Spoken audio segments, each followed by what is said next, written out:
Hi everyone, it's Frida and welcome to my channel. In today's video, I'm going to make miniature stained glass. This is a very beautiful technique called Plique-a-jour. I've learned this technique 20-something years ago in an art school in Europe. Let's get to the project. I cut out this shape years ago because I wanted to make a Plique-a-jour window decor, which I'm making now, but I didn't like my design. It was sitting in my drawer and I didn't know what to do with it. I was asking my husband for a suggestion for a cloisonne piece. Sometimes I do that and he has really good ideas, and he suggested, why don't I make a toucan? I was looking at this piece which I cut out years ago and I realized it looks like a tree, and I decided that two toucans under the tree sitting on a branch in the jungle would be a really good idea. So that's what I'm doing. It was a lot of sawing, but I like sawing. To get into the flow of doing something with my hands is a really calm and nice experience for me. Sometimes I'm listening to some podcast and sometimes I'm just being quiet with my thoughts. When I was done with the metalwork part of the project, I chose the colors. I bought so many colors, but I have a few favorites which I tend to use all the time. I have colors which I never use because I just don't like them. All of these colors I picked are the colors I really love. I had to wash some of them, so I did that. I have opaque black for the toucan's feather, but I don't like to use that by itself, so I mixed it with some beautiful transparent Prussian blue. Just for you to know, a day passed already. This is the second day of me working on this project. This work is very time consuming and I think sometimes my videos don't reflect that. Here I'm trying to make these enamels stay in these cells. Until you watch me doing that, I would like to talk a little bit about my Patreon course. It's a beginner-friendly 3-part course where I walk you through the process step by step. By the end of this course, you're going to end up with a beautiful cloisonne enamel piece. I'm going to leave the link in the description. The enamel is wet when I'm applying it, and the cohesion between the water molecules keeps the enamel in between the cells. It works pretty well until the cells are not too big. Obviously, the smaller the cells, the easier it gets.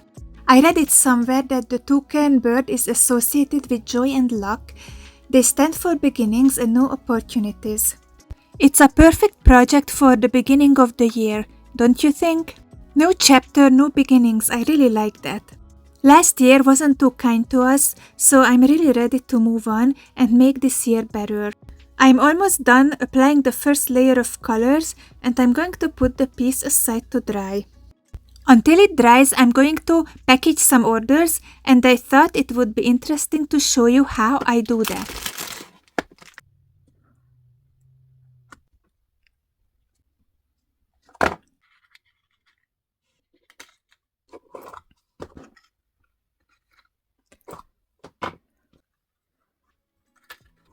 I really like to include a little gift with my orders. It's usually a tea bag, since you know I love tea.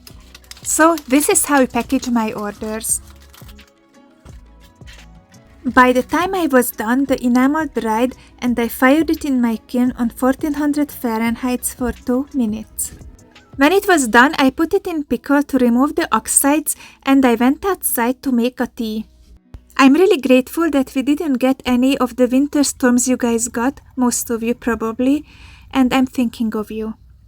I left the tea to steep and I came back inside and removed my piece from the pickle. You can see that the enamel shrunk a lot during the firing, so we have to apply more.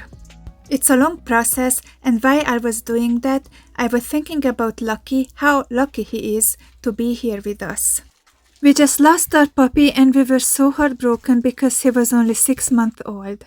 I remember telling my girls that I don't want another dog for a while because I have to process this. The very next day, my husband was scrolling on Facebook and he came across Lucky's picture. He showed me his picture and despite of me, I heard myself saying, "Get him." I don't know what gotten into me, but I felt something seeing his cute, scared little face. And that was it. The next day we brought him home. And honestly, this was the best intuition I ever had. He is my little shadow ever since, and he gives me so much comfort. I always say he became my emotional support dog. This is the story of Lucky. I hope you enjoyed it. When I was done with the second layer, I fired it in my kiln off camera. I put it in pickle and I took a break and went outside to sip some tea.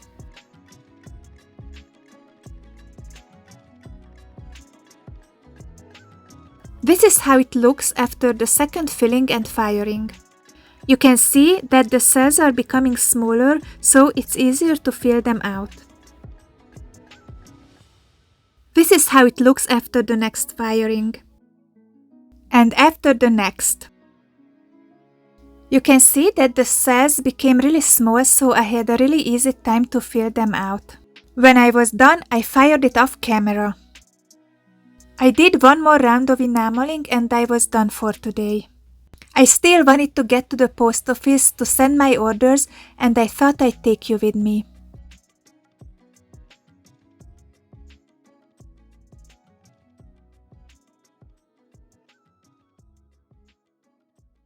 The next morning I started the sanding process.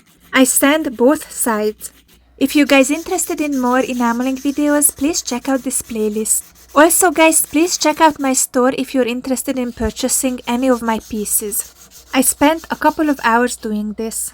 Enamel loses its shine during the sanding, so we have to fire it again to get the shine back. After the last firing, I cleaned off the oxides and I polished it and it was done.